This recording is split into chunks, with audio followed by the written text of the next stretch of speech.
على رسول الله وآله وصحبه ومن نصره واتبعه ووالاه إلى يوم الدين.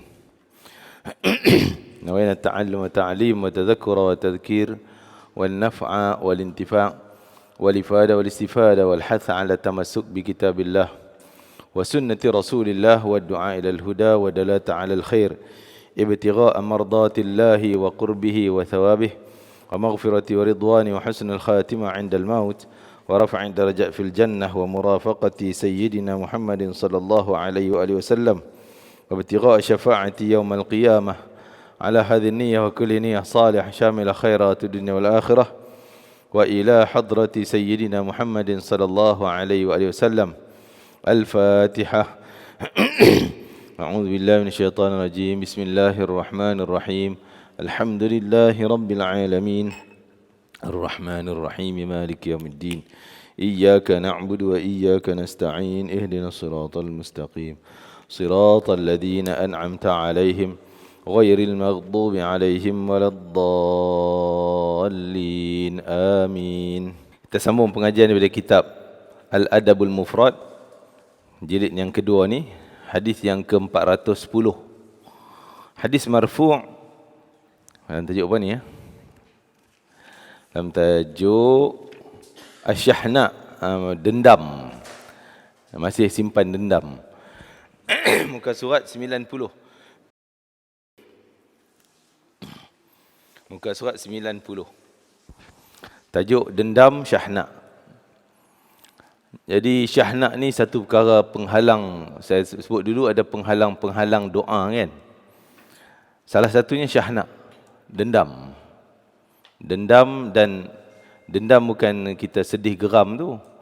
Kita sedih geram, dia buat kat kita macam tu, geram. Dendam ni ada azam cari jalan, jaga engkau, ada peluang kena. Memang kena. Kan? Bersungguh-sungguh. Alhamdulillah. Barakallahu fiik. Dia dendam, dia ada cari jalan peluang untuk nak balas balik. Kerana Nabi sebut dalam sebuah hadis, malam nisfu Sya'ban akan diampun semua dosa mukminin mukminat kecuali orang yang ada syahna dalam hatinya. Syahna, dendam.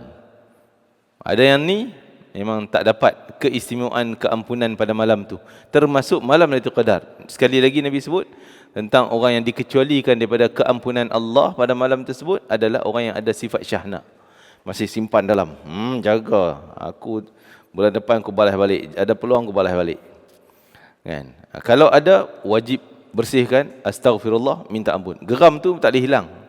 Kita geram, kita marah, kita sedih, benda tu memang lambat nak hilang. Yang tu tak dikira sangat, memang kita akan, perasaan kita tu lama. Tapi jangan ada azam, aku nak balas balik, ada peluang aku nak buat lagi, kena lagi sekali kan, balas balik. Ini tak boleh.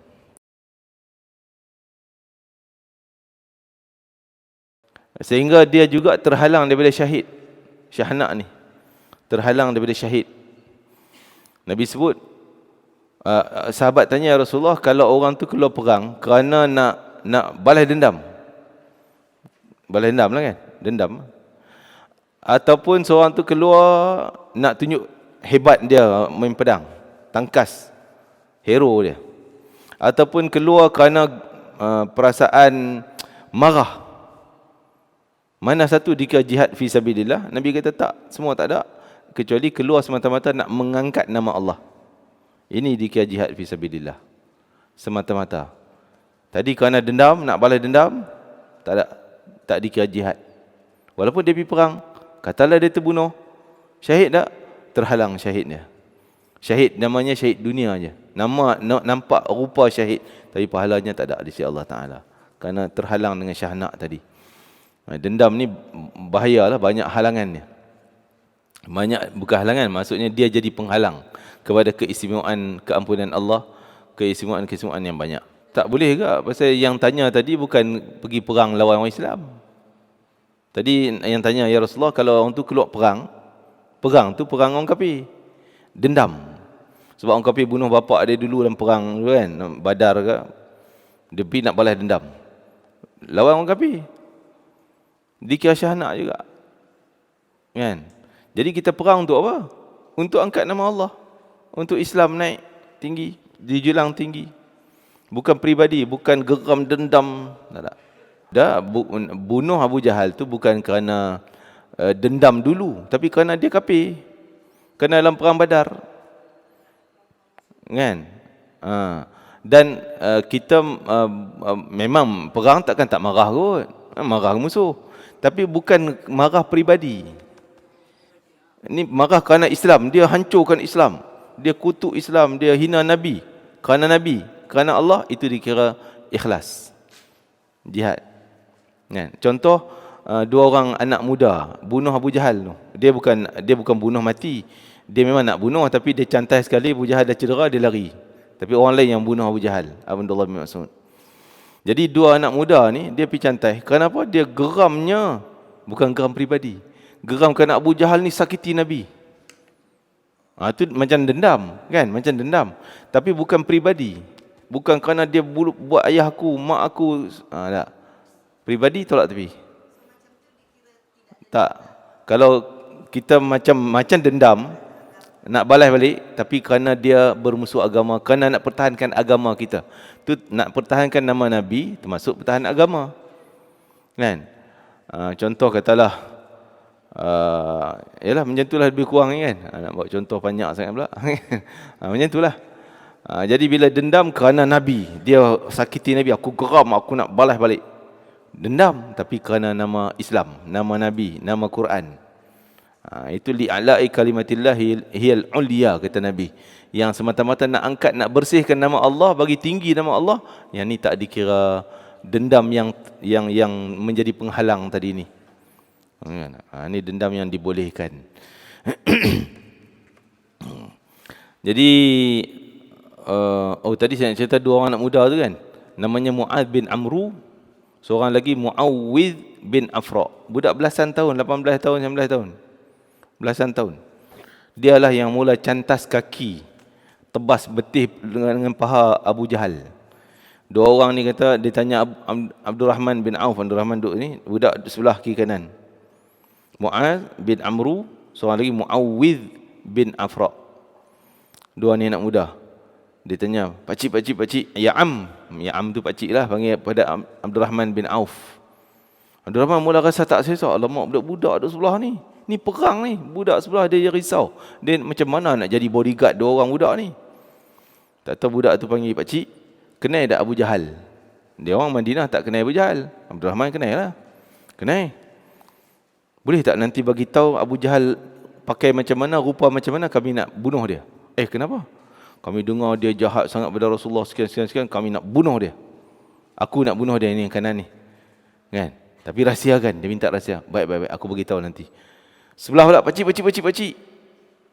Cerita macam tu jugalah. Mana Abu Jahal? Sekian. Abdul Rahman kata, aku mula rasa risau nak lindung dia orang berdua, tapi aku rasa lebih selamat macam dua-dua ni bodyguard aku. Lebih hebat aku ni rasa. Dia orang ni rupanya, semangat hebat. Macam bodyguard lah. Akhirnya bila nampak kelibat Abu Jahal, tu yang pakai sekian. Dia orang meluru. Abdul Rahman buat perumpamaan macam burung helang kan, terbang nampak cantik sedap. Nampak mangsa, zoom. Terkam, zup, lompat dua-dua orang. Terkam Abu Jahal, seorang cantai belah kanan, seorang cantai belah kiri. Tak mati pun, tapi kena kaki, cedera lah. Maka dia orang lari pada Rasulullah. Ya Rasulullah, aku dah berjaya bunuh Abu Jahal. Abu Jahal jatuh kelepek itu, tak mati pun. Jadi aku berjaya bunuh dia. Aku dululah. Budak-budak gaduh. Aku dulu yang bunuh dia. Belasan tahun, tak sampai 20. Jadi Nabi kata, mana pedang yang kau bunuh? Tunjuk dua-dua ada darah. Nabi kata, kamu dua-dua yang lebih dahulu. Nabi menangkan dua-dua sekali.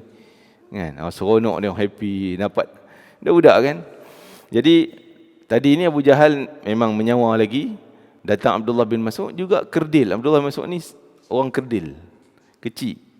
Jadi dia yang cantai tengkok Abu Jahal. Tapi mulanya takluk dengan pedang pisau kontot dia ni. Kan? Pisau dia orang datang bukan perang. Bukan tujuan perang sebenarnya. Bawa lah parang-parang itu je. Takluk. Abu Jahal kata, dia dah sakit. Kau nak bunuh aku, kau ambil pedang aku ni. Kan?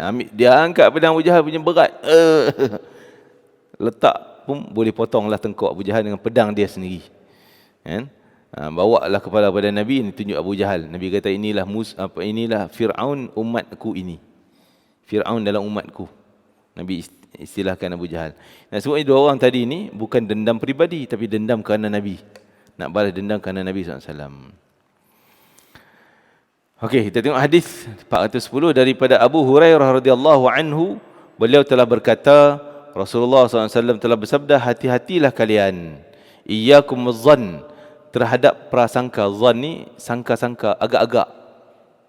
Aku agak-agak lah, aku sangka lah, aku nampak apa je lah istilahnya, yang bukan atas dasar dalil dan bukti yang jelas. Tak nampak je lah, tapi nampak dia naik kereta kawan tu agak-agak dia ni macam ni. Itu termasuk zan. Fa inna dhanna akdzabul hadis, sungguhnya sangka-sangka ni adalah pembohong yang paling dikira pembohong, pendusta. Jadi akdzab, yang paling teruklah pembohongannya. Jangan kita main sangka-sangka. Sangka buruk. Dia ada sangka, ada dua. Satu sangka yang baik, satu sangka yang buruk. Yang halangnya, yang dilarangnya sangka buruk lah. Kan? Sangka buruk ni bukan hanya sesama manusia. Yang ni dilarang sama manusia. Lebih-lebih lagi sangka buruk pada Allah. Yang ni kadang kita tak sedar. Antara orang duk kata, Ustaz tolonglah doa Ustaz makbul, doa saya Allah tak makbul. Jahat tu.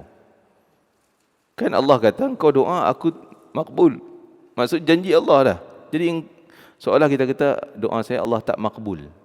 Kita menafikan hak Allah yang nak makbulkan doa. Kan?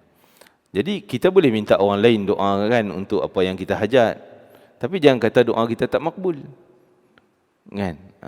Mungkin kita nak rendah diri kan, tujuan kita nak tawaduk. Tapi jangan sampai memburukkan Allah. Seolah Allah tak tunai janji. Allah dalam doa Nabi suruh wa anta muqinun biha. Engkau minta doa, engkau yakin Allah tunai. Jangan letak Allah terima ke tak? Tak terima kot. Jangan macam tu. Kita yakin Allah tunai, tapi cara Allah tunai itu mesti, dan memang kita yakin dengan Al-Quran yang Allah janji, ud'uni astajib, aku makbul, pasti. Tak ada halangan. Cuma doa tersebut kalau kecuali ada halangan tadilah, syahnak apa semua tadi saya sebut kan, derhaka ibu bapa, syirik, yang tu memanglah benda semua terhalang. Cara Allah makbulkan tiga. Yang pertama, immediately, minta la ni dapat. Yang kedua, Allah tangguh, tak tahu bila masa, kita pun tak tahu. Kita minta, ya Allah bagi sihat, esok tak lagi, lusa tak lagi, bulan depan baru sihat. Allah tangguh. Kita yakin Allah tangguh pada masa yang sangat sesuai untuk kita. Tak dapat lagi, jangan kata Allah tak makbul lah doa aku. Kita yang cancel terus. Allah, sedangkan Allah simpan mungkin tahun depan, mungkin 5 tahun. Kan? Ataupun Allah tak bagi dalam hayat dunia. Tak ada macam tak makbul lah, tapi Allah simpan di akhirat. Sehingga orang dapat di akhirat tu dia berangan, kalau boleh aku dululah satu hajatku pun Allah tak tunai kat dunia, biar Allah bayar kat akhirat. Lagi hebat. Sehingga para sahabat banyak hajat mereka Allah tak tunai. Di dunia Allah simpan di akhirat. Jadi tetap kita sangka Allah pasti tunai, bila tak tahu. Mungkin dunia, mungkin akhirat.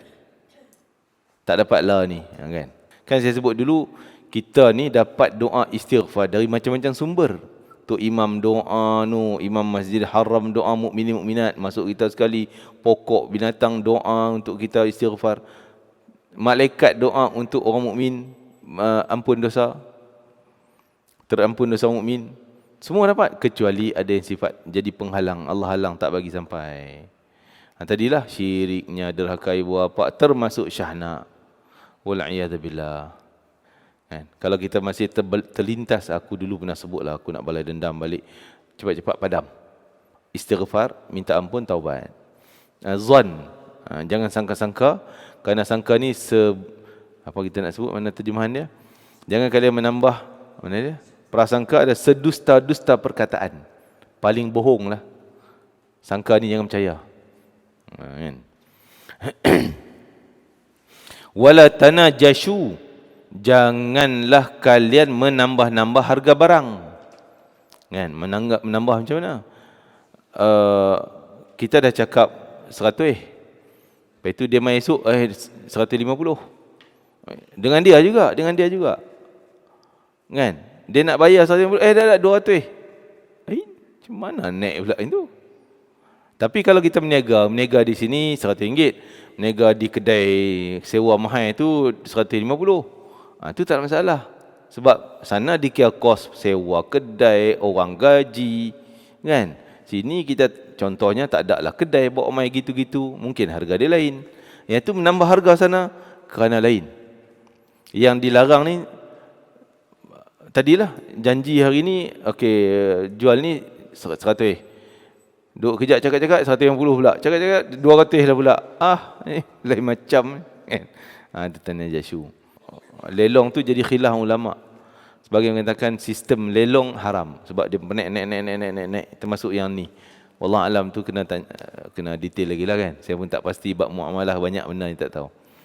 Wala tahasadu, janganlah kamu saling dengki mendengki. Bab dengkilah. Wala tabaghadu, jangan saling benci membenci. Dia benci, aku benci balik. Dia dengki aku balas balik. Tak boleh. Wala tanafasu, janganlah kamu berlumba-lumba antara satu sama lain. Lumba bukan tanafus, lumba dalam kebaikan dibolehkan. Lumba dalam menjatuhkan, macam ada sifat dengki juga. Nak naikkan nama aku, kita cari jalan, engkau jatuhkan, burukkan nama dia. Ni lomba lah. Dia pun nak naik jawatan YB ke apa, kita pun nak YB juga. Tapi kita cari jalan upah orang ni viralkan yang buruk dia, buruk bagi dia jatuh, naik nama aku.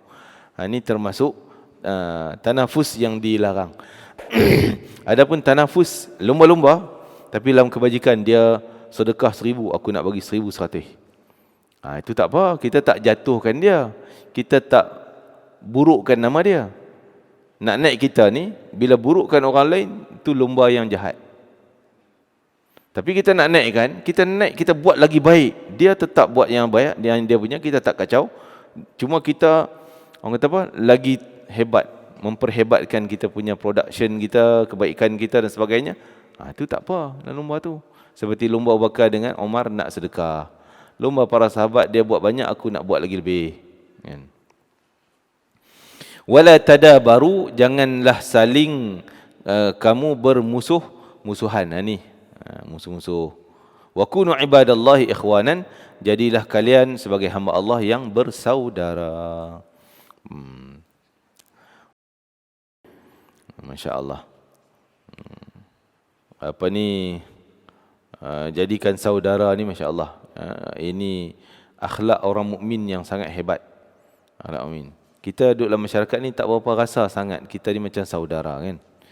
Kuranglah keakraban, mengakrabkan diri kita tu. Tapi memang kalau duduk dengan orang soleh, masya-Allah, dia rasa dia layan kita macam adik-beradik betul. Macam adik-beradik betul. Orang Yaman, masya-Allah, di sanalah, di sana kita nampak orang yang baik ni, orang yang soleh. Kebanyakannya mereka macam itulah. Bila jumpa dia layan kita, dia hormat kita tu macam keluarga yang rapat. Satunya Abu Hurairah radhiyallahu anhu bahwasanya Rasulullah SAW telah bersabda, dibukakan pintu syurga. Saya nak cerita satu cerita, terlintas kalau baca kita lupa pula, cerita terus. Stop luar hadis tu.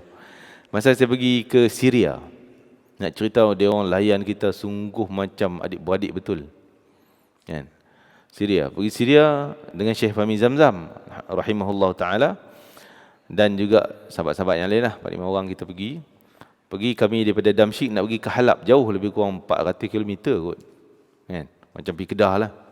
Pergi ke Halab, lalulah singgah-singgah. Memang negara dia orang cantik sebelum perang.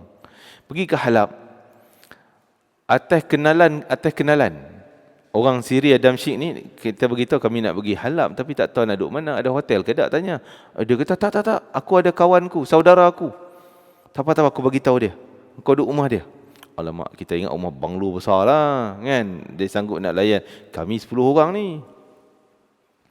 10 orang nak duduk rumah dia. Kalau rumah kecil macam ni, ganggulah family dia apa semua. Kita terbayang macam tu. Alamak, jadi rasa serba salah, tapi tak apalah, mungkin rumah dia banglo besar, dia duduk, kita tak terjejah lah bilik-bilik lain. Pergi tengok rumah apartmen kecil je. Alamak, macam mana nak duduk? Kita 10 orang. Terlintas-lintas macam ni. Rupanya dia kata masuk, rumah ni rumah kamu punya. Peti ais barang semua hak kamu punya. Tandas-tandas apa barang dalam tandas tu semua nak guna-guna, kamu punya. Alamak. Tengok 3 bilik kecil je, ruang kecil je. Tapi tanya dia, ni rumah kosong tak? Akhirnya dia beritahu, minta maaf, dia kata dia gembira sangat tetamu datang rumah dia, dia suruh isteri dia, anak dia semua balik kampung. Tu dia macam tu punya hal. Sebalik kampung, kosongkan rumah ni kerana kami nak datang. Dia kata, pesen macam tu. Layan, oh Allah, kita mana sanggup nak buat itu. Saya pun tak sanggup nak buat itu. Dia suruh isteri anak dia balik. Jadi masak apa semua, dia orang masak sana, hantar mai makanan. Oh, kita makan layan macam raja. Kena layan macam raja. Dia hidang makanan, Masya Allah. Jadi semua tu dia kata, dia bersih ni, bantai ni bukan suami isteri dia punya. Maksudnya dah basuh lain, semua dah clear lah untuk kami datang. Dia seronok, Allah, kita rasa bersalah, macam menyusahkan dia. Dah tak menyusah, ini satu kemuliaan dia. Kamu datang ni bawa rezeki, bawa benda-benda yang dia rasa bangga sangat. Allah, malu kalau dia pergi kampung kita, main negara kita pun kita tak sanggup buat macam tu. Kan? Itulah hebatnya dia orang ni. Dia anggap, sebab apa? Dia kata, kamu saudara aku. Tetamu Allah yang Allah hantar. Kamu tetamu yang Allah hantar mai untuk aku. Dia terima kasih sangat kawan yang tolong perkenalkan mai rumah dia ni. Seronok dia, nampak happy lah, bukan berlakon-berlakonnya ni. Bukan kita happy, kita nampak dia ni happy buat-buat ni, muka senyum tak jadi ni. Kan, lain. Kan? Tu Masya Allah. Okey, tengok hadis tadi, Abu Hurairah radhiyallahu anhu bahwasanya Rasulullah SAW telah bersabda, dibukakan pintu syurga pada hari Isnin dan hari Khamis. Fayughfaru likulli 'abdin la yusyriku billah. Maka diampunkan segala dosa orang, semua hamba diampun dosa yang tak pernah terlibat dengan syirik pada Allah. Masya Allah. Illa rajulun, kecuali seorang lelaki, kanat bainahu wa baina akhihi syahna, kecuali seorang dengan seorang tu ada syahna, ada dendam. Yang ni tak dapat. Ni kata halangan ni. Allah boleh ampun semua dosa, kecuali syirik, memang tu penghalang paling ibu lah, paling besar sekali. Kedua, kecuali yang ada syahna. Ada dendam, no, tak dapat. Mati dalam keadaan dendam tu ada lagi. Dendam tak ni, masih simpan lagi. Alhamdulillah, sebelum mati kita bersihkan benda tu. Dendam, buang. Tak ada dah dendam. Ya Allah, aku tak ada, aku maaf. Sebab tu yang selalu saya cerita, seorang lelaki yang Nabi kata tu ahli syurga tu nak sembahyang kat situ. Sebab apa? Dia maafkan semua. Sebelum tidur, dia takut mati. Ya Allah, ada siapa salah aku maafkan mereka, ampunlah dosa mereka. Keluarkan semua dendam-dendam. Hapus, aku tak ada dendam dengan siapa dah. Kosong-kosong. Lapang hati kita. Mati pun selamat lah. Ini qalbun salim. Illa man atallaha biqalbin salim. Siapa yang datang pada Allah dengan hatinya bersih. Bersih apa? Bersih pada tadi lah, dendam, dengki, sakit hati, semuanya tu. Kalau ada syahna, fayuqalu, Allah akan beriman, kata pada dia, anziru hadaini hatta yastaliha. Tunggu sampai dua orang ni berdamai, baru aku maafkan. Dendam selesai, baru aku maaf. Kalau dendam dia orang tak selesai, aku takkan maaf. Allahu Akbar. Kan? Ini penyakit yang bahaya ni, bahaya. Sampai berdamai baru ni. Malah kata ulama, mungkin Allah bagi peluang sampai setelah mati, kotlah dia boleh berdamai di akhirat. Macam mana boleh damai di akhirat? Boleh lagi ke?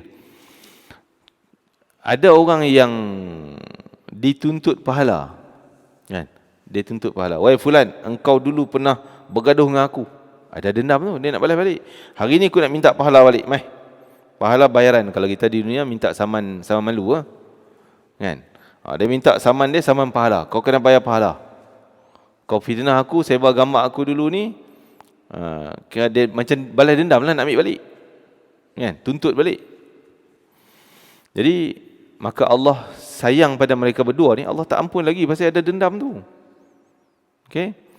Tapi Allah tawarkan, Allah offer. Wahai fulan, engkau yang menuntut pahala tadi, kau tengok sana tu. Oh, dia tengok, oh cantiknya istana, sekian-sekian, hebat. Untuk siapa tu ya Allah? Melalui malaikatnya, malaikat kata, itu untuk kamu kalau kamu bayar harganya, boleh dapat tu. Kalau kau bayar harga, boleh dapat tu. Harga? Duit apa aku nak bayar? Dolar ke? Euro ke apa kan? Duit apa? Tak, harganya yang ada kat engkau. Apa dia? Harganya kemaafan. Kau bayar maaf, kau tak payah tuntut tu. Kalau kau sanggup macam tu, lerai, maksudnya berdamailah. Kau boleh masuk tu. Oh, kalau macam tu je aku bayar, aku tak payah bagi pahala, ambil balik. Aku maafkanlah, aku selesai. Damai. Kita contoh buat, kenapa nak dapat pahala ni, saya sedekah untuk dapat pahala. Nampaknya tak ikhlas kan, macam nak benda. Tapi nak apa? Pahala. Tak apa. Nak apa? Redha Allah. Nak apa? Cinta Rasulullah. Supaya Rasulullah sayang kat aku. Boleh. Itu kira ikhlas. Ya? Dia nak pahala tu, nak syurga tu. Allah kata kalau macam tu, silakan masuk. Kau dah maafkan dia, dah damai dua-dua. Engkau pimpin tangan dia, dua-dua masuk. Sebab kau dah maaf, dia tak ada dosa lagi dah. Kawan tu dah selesai dosanya. Yang kawan ni pun dibayar balik untuk dapat tu, dua-dua masuk.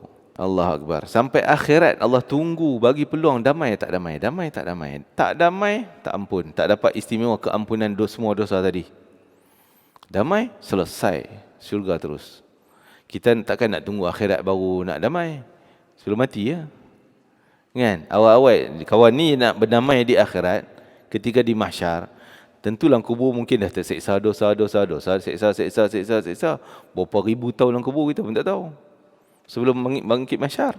Baik kita dalam kubur selesai dah siap sebelum masuk kubur ni. Kan? Masuk kubur aman damai. Nabi kata orang yang paling mulia adalah orang yang panjang umur, amalan dia pun baik. Ada orang panjang umur tapi tambah maksiat dosa. Ni lagi banyak rugi dia. Kan? Lambat mati tapi diisi dengan dosa-dosa, enjoy maksiat. Lagi lebih baik pendek umur dia. Tak banyak dosa. Tapi untungnya orang yang panjang umur, Masya Allah, lagi banyak ketaatan dia boleh buat. Yang ni bagus, yang terbaik. Panjang umur dan dalam ketaatan. Jadi kita juga kadang doa bersedih apa dia? Semoga panjang umur, murah rezeki. Tak cukup tu, tak lengkap doa, tak cantik tu doa tu. Panjang umur duk bedridden je. Tidur nanti orang menyampah. Kan? Panjang umur, dah minta panjang umur. Duk nanti lah. Tak minta panjang umur dalam ketaatan dan diberkati Allah. Biar panjang penuh dengan berkat, dengan ketaatan baik. Baru sempurna minta doa kita. Tadi berdamai sehingga dia sanggup berdamai, barulah dimaafkan Allah. Allah je yang menentukan kadar nak kena bayar kat dia. Kadarnya kadar dosa. Dosa kita buat kat dia besar kecil, kadar itulah pahala kita kena bayar. Kita buat dosa kat dia, contoh kita sekarang ni dosa jariah. Kita dengar sedekah jariah. Sedekah berjalan tak berhenti. Kita sedekah masjid, orang jadi baik, orang jadi taat, orang jadi soleh, berkembang kan pahala. Ni contoh WhatsApp lah kan. Ni dosa jariah. Kita hantar seorang je, satu grup je. Satu grup sebar 2 grup, 10 grup, dah jadi beribu orang. Ribu pergi lagi berapa grup, juta, bilion, trilion. Tak berhenti. Kita mati dah, benda tu jalan. Dosa mengalir masuk. Jadi dosa kita bukan satu. Dah berkembang, berjuta orang baca. Mungkin baca-baca jadi dia orang bergaduh-gaduh. Punca kita sebar, 2 pula bergaduh, 10 bergaduh. Dah bergaduh, putus pula suami isteri. Mungkin punca gamak kita. Banyak berkembang dosa tu. Nanti datang tuntut bukan satu pahala. Kesan daripada satu yang kita buat dah jadi juta punya kesan, implikasi dia. Orang ni suami isteri bergaduh sebabnya. Yang ni mak bapak suami isteri anak dengan bapak bergaduh. Puncanya ini jiran-jiran bergaduh, punca kita sebar. Tu berkembang dosa tu. Ni yang takut ni. Muflis, dia tuntut habis lingkup. Jadi kita kadang-kadang tak boleh nak stop. Macam mana? Kadang-kadang kita tanya, Ustaz, dulu dah pernah lah buat yang tu. Dapat je zap kita hantar. Lah ni rasa bersalah lah kan. Dah tak tahu yang kita hantar tu berkembang tak mana pun tak tahu dah pergi. Jalan lagi ke mungkin untung-untung dah stop. Kalau berjalan lagi macam mana? Kita tak mampu dah nak stop dia. Maka kita mengadah tangannya lah, ya Allah, aku rasa bersalah atas dosa aku dulu, maka ampunlah dosa aku, dan buat kebajikan yang boleh kontra balik benda tu. Dulu kita duk sewa benda tak betul, sekarang ni kita sewa benda baik pula. Benda yang baik. Mudah itu jadi kontra, tutup yang lampau. Sungguh-sungguh kita bertobat ni. Tak nak buat dah. Kan? Tangguhkan. Okey. Satunya hadis yang ke-412 daripada Abu Darda radhiyallahu anhu, beliau berkata, saya baca Arab sikit. Yaqulu ala uhaddithukum bima huwa khairul lakum minas sadaqati was-siyam. Mau tak aku cerita kat kamu apa yang lebih baik untuk kamu daripada sedekah dan puasa? Lebih hebat, lebih baik daripada sedekah, puasa. Apa dia? Mau tak aku cerita? Abu Darda kata. Ni kata-kata Abu Darda, sebab tu namanya hadis mauquf. Bukan hadis Nabi ya. Tapi kata-kata dia selari dengan hadis. Maka dinamakan hadis tapi kena letak mauquf. Maksudnya bila sebut hadis mauquf, ini kata-kata sahabat. Tapi kata dia tu kira selari lah. Walaupun ayatnya berlainan, tapi selari dari sudut maknanya dengan hadis yang benar, hadis yang betul Nabi sebut. Apa dia? Salahu dzatal bain, mengislahkan di antara dua orang yang bermusuh. Kita je orang tengah. Itu amalan yang terbaik, lebih baik daripada sedekah dan puasa yang sunat lah, puasa sunat. Wa innal bughdah hiyal haliqah, nak kata Nabi, sungguhnya duk benci-benci ni, geram-geram tak habis, ini pencukur. Yang hadis lain Nabi sebut, bukan aku maksud cukur rambut, tapi cukur pahala. Selagi kita ada geram, dendam kat orang, inilah sakit hati, benci sungguh muka dia, aku tak boleh tengok, aku tak boleh sebut nama dia, benci sungguh. Kan? Memang respons dia pun macam tu juga. Tengok, dengar cakap, kan? Kan? Memang ada sungguh, habis pahala dia kena cukur. Kena cukur. Kan? Tah pahala semayang dia tak ada dah, kosong dah, kena cukur. Tah pahala puasa dia lingkup dia dah. Kan? Yang sunat, yang fardunya. Ini orang yang, sebab tu kita tak boleh nak nabik dada. Aku ni semayang lama, aku ni semayang okey dah cukup. Tak tahu, tak ada benda yang jadi pencukur. Kita rasa kita semayang tak nak tinggal. Rupanya pahala semayang satu pun tak ada, lingkup habis semua. Kerana benda ni. Benci-benci lagi sesama orang Islam.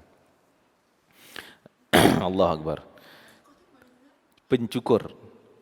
Halak, cukur, haliqah, pencukur. Mencukur. Masya-Allah. Na'udzubillah min dzalik. Jadi kita itulah kena muhasabah pejam-pejam. Ada lagi aku duk benci kat orang ni. Minta maaf lah. Maksudnya padamkan. Kita padamkan kesalahan tersebut. Okey. Sebenarnya hadis 413. An Ibn Abbas radhiyallahu anhuma 'anil Nabi sallallahu alaihi wasallam qala, "Thalathun man lam yakunna man lam yakunna fihi ghufira lahu ma siwahu liman syaa." Tiga perkara Nabi kata, siapa yang tidak ada padanya, kalau dia tak ada tiga benda ni, Allah ampun semua dosa dia.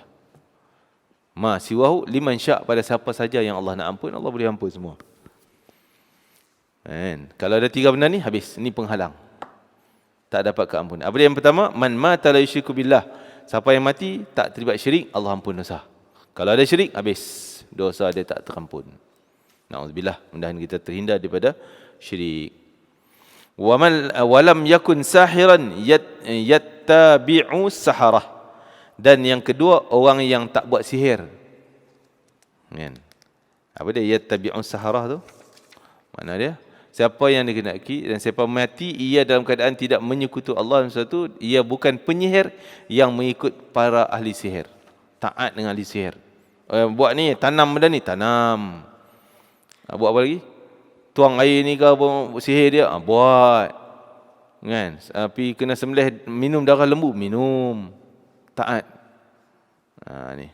Yang ni habis, tolak tepi lah. Dosa dia terhalang. Pengampunan dia dihalang. Dan yang ketiga apa dia? walam yahqid ala akhi, tak ada dendam, tak ada dengki dendam pada saudara dia. Tak ada ni selamat. Ada ni habis. Doa tu imam tak sampai, doa Masjidil Haram tak sampai, doa malaikat tak sampai, doa pokok binatang semua tak sampai. Malah doa Nabi tak sampai ke dia. Nabi doakan ampun umatku, tak sampai, terhalang. Kalau Allah rasa maksudnya ada benda lain kebaikan yang dia buat boleh dipadamkan, Allah padamkan. Itu hak Allah. Tapi pada atas kertas, peraturan undang-undang atas kertas memang tak ada. Takkan ada peluang selamat. Jadi fokus kita tentang dengki tadi ataupun dendam, simpan geram dendam tu. Yang tu penghalang besar. Syirik, sihir, dendam. Kita kena padam. Maksudnya kita kena astagfirullahalazim, aku maafkanlah, aku maafkan. Cakap seorang-seorang je lah, tak payah pergi cerita ke dia, aku dendam kat kau, aku maaf dah. Tak payah. Kita padam kita lah, jangan bagi ada tu. Takut kadang-kadang dia, kita ada juga kadang-kadang duduk simpan lah. Saya tak pernah balas dendam ni, tapi geram rasa macam nak balas juga. Tapi tak pernah buat pun. Ada ketika nanti, satu ketika syaitan senang cucuk. Dia lalu depan kita minta tolong kita. Tolong jap ni, tayar pancit ni, tolong jap. Kita pun caw tu. Pasal apa? Duduk simpan lama dah. Kan? Timbul waktu ni. Jadi kita kena hilangkan benda tu. Hilangkan benda tu. Astaghfirullah, minta ampun. Minta Allah buang benda tu. Sifat dendam tadi. Dendam ni dia ada respon balik lah, balas, timbal balik. Kita simpan, ada buat. Ada peluangnya kita nak buat. Tapi geram, tadilah geram tu, tak senang hati tu lain macam. Maksudnya tak dikira dendam lah. Tak dikira dendam tadi. Kita tak selesa lah dengan dia. Kan? Kita kita tak maki dia, tak buat baik, tak buat apa-apa. Tapi bila dia ada tu lebih elak kita elak. Jadi itu bukan dendam, itu bukan dendam. Yalah, kita kena bersihkan dengan istighfar dan sebagainya. Mungkin kita su'uzan, sangka kita tak baik. Kita sangka tak baik. Walaupun kita rasa tak salah, tapi mungkin aku salah. Kena sebut macam tu. Pujuk hati kita bahawa dia baik tu, kita yang kurangnya. Kita yang sangka salah ni.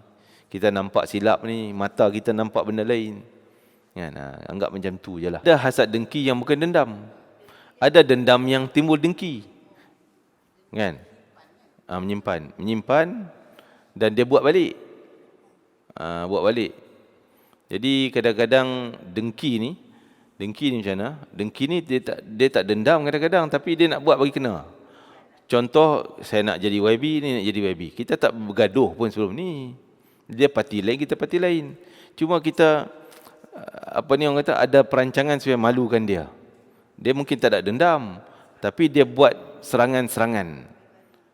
Serangan peribadi ke, benda jatuh maruah dia sebagainya, itu dengki. Dengki. Mungkin dia jumpa boleh peluk ya, kan? Jumpa boleh peluk ya. Tak ada apa pun dalam ni. Tak sakit hati pun. Cuma dah nak naik seorang, aku nak naik, engkau jangan naik ya. Iri hati, dengki. Dendam lain.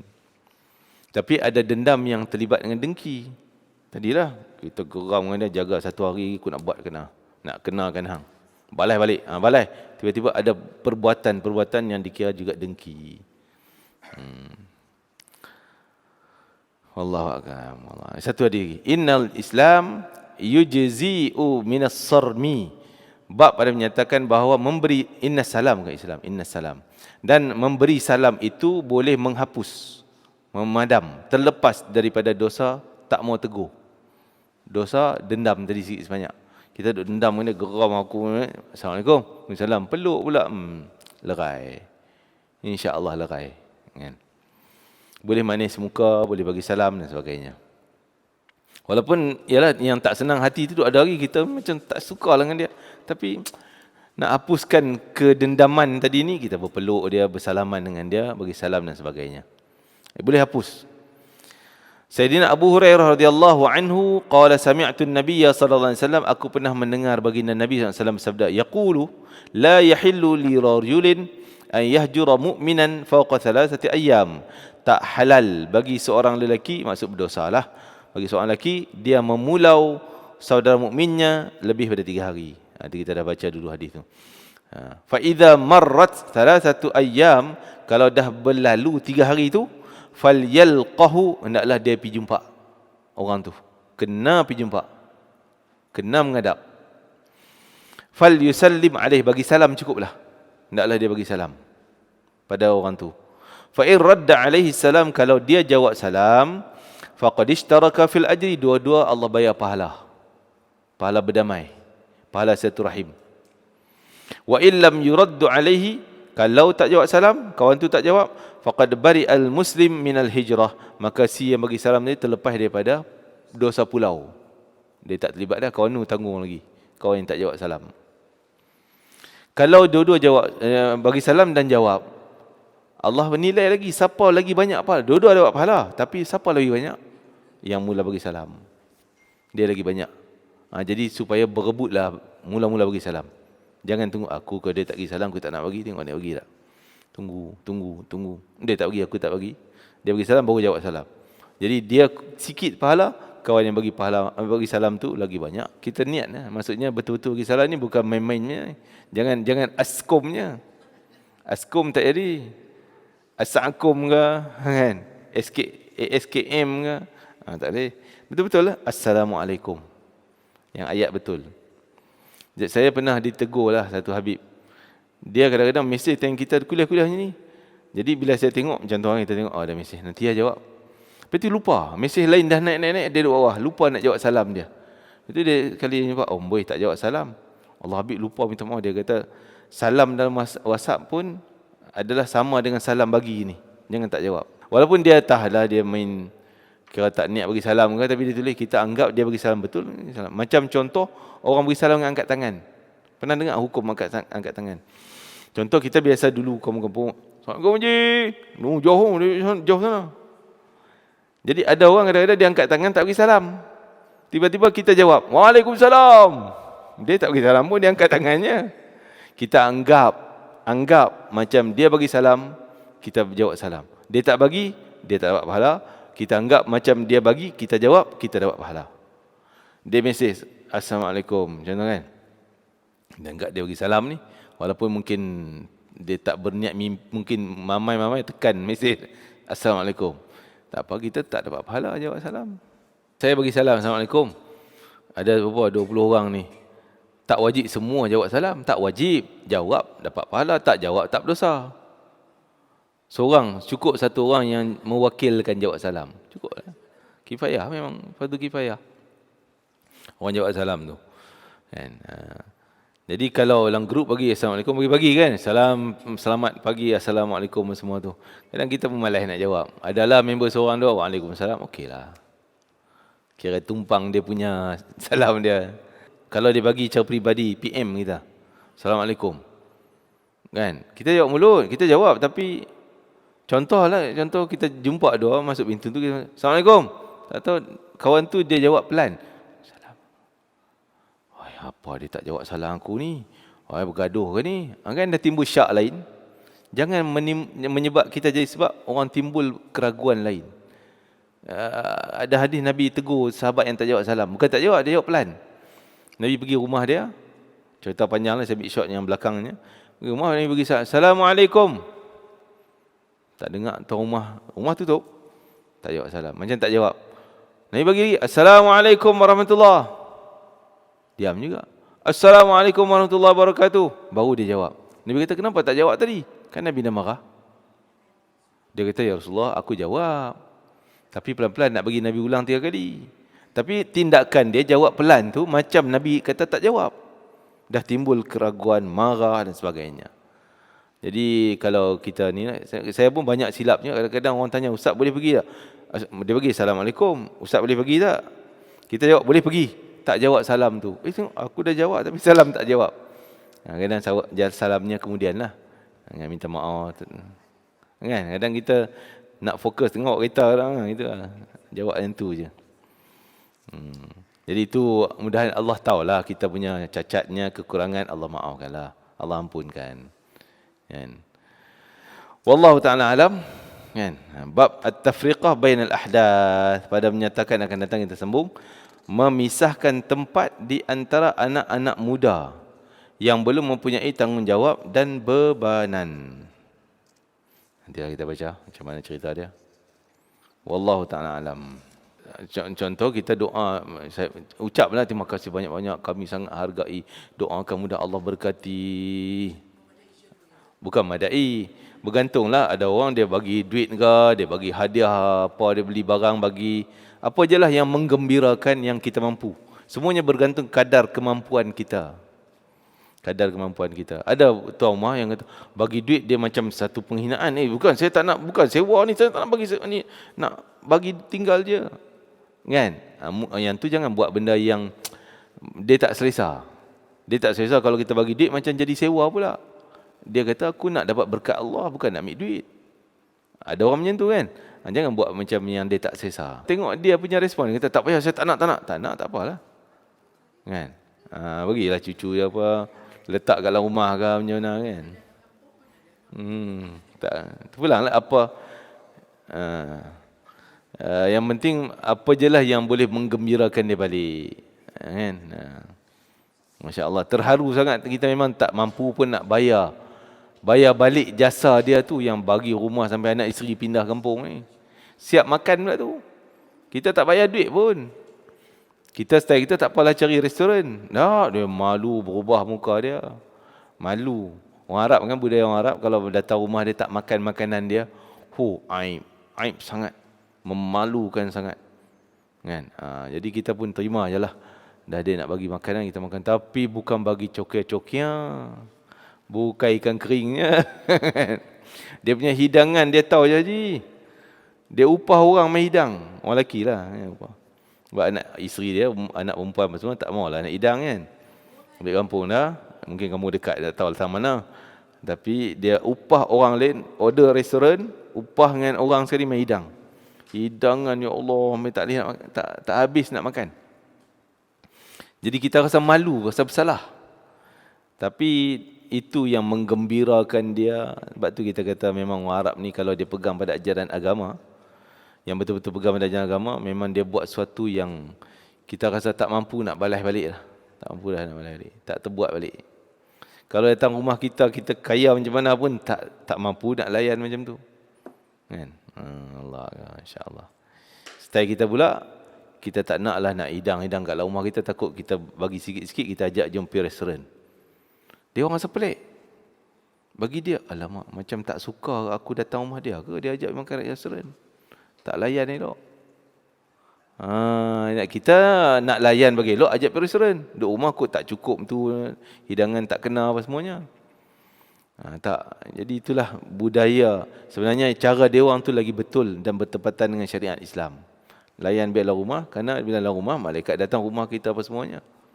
Kan? Kita bawa pergi tempat lain.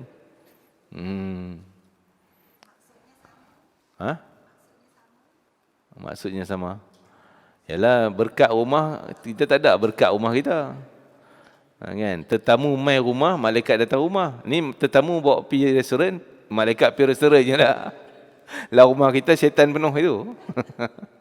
Kan? Bismillahirrahmanirrahim. Allah fa'ana ma 'allamtana wa 'allimna ma yanfa'una, barikana fi Allah, barikana fi hadzal yawm, barikana fi jam'ina hadza, barikana fi qira'atina hadhihi, waj'al hujjatan lana la 'alaina bi rahmatika ya arhamar rahimin. Rabbana atina fid dunya hasanah fil akhirati hasanah wa qina adzabannar. Wa sallallahu ala sayyidina Muhammad wa ala alihi wasallam rabbil alamin. Nanti itulah terlintas ni masa baca doa ni, satu hadis Nabi kata, jangan kita pergi jadi tetamu orang sehingga orang tu buat dosa. Pula dah. Dia tu kita tahu dia miskin, baru kena banjir pinggan, tak ada apa beras pun tak ada. Kita pergi pula macam pergi rumah biasa tak kena banjir. Tak ada ke air ke apa? Roti-roti tak ada ke? Kau tu alamak, salah lah pula aku, dah banjir habis rosak dapur semuanya, nak kena keluar pergi cari, dah duit tak ada, kena hutang pula. Kan? Menyusahkan dia. Kan? Jangan macam tu. Jangan buat, kita tahulah kita kena menilai lah. Kalau kita nampak kadar dia susah, kita tak payahlah. Kita yang bawa makanan. Macam saya buat kan. Ataupun dia memang tak kena banjir apa, tapi kita datang, yalah. Kita tak kisah, dia hantar main air segelas air botol kosong je. kan. Tak kisah pun, fahamlah kan keadaan dia, kita terima aja. Sebenarnya sepatutnya layan dengan baiklah tetamu datang semua kan. Patut ada hidangan ke apa yang keperluan tetamu. Makan minum dia. Tapi dia bagi air segelai, kita reda je lah. Cukup tu. Jangan minta-minta, takkan air je. Kan? Tak ada ke yang lain-lain. Ini membebankan dia pula. Mungkin dia mampu dari sudut duit boleh sediakan. Tapi bini tak ada. Bini keluar pergi mana-mana. Dia nak kena pergi dapur, tak reti, nak buat tem, tak reti orang tua tu. Kan? Jadi menyusahkan dia. Jadi kita kena, dari pihak kita sebagai tetamu, kita kena reda apa yang dia bagi. Kita tuan rumah, kita buat yang terbaik. Kan? Sekadar yang mampu kita buat. Wallahualam. Dah baca doa dia kan? Subhanakallahumma wa bihamdika asyhadu an la ilaha illa anta astaghfiruka wa atubu ilaik. Bismillahirrahmanirrahim. Wal 'asri innal insana lafi khusrin illa alladhina amanu wa 'amilus solihati wa tawassaw bil haqqi wa tawassaw bis sabr. Taqabbalallahu minkum.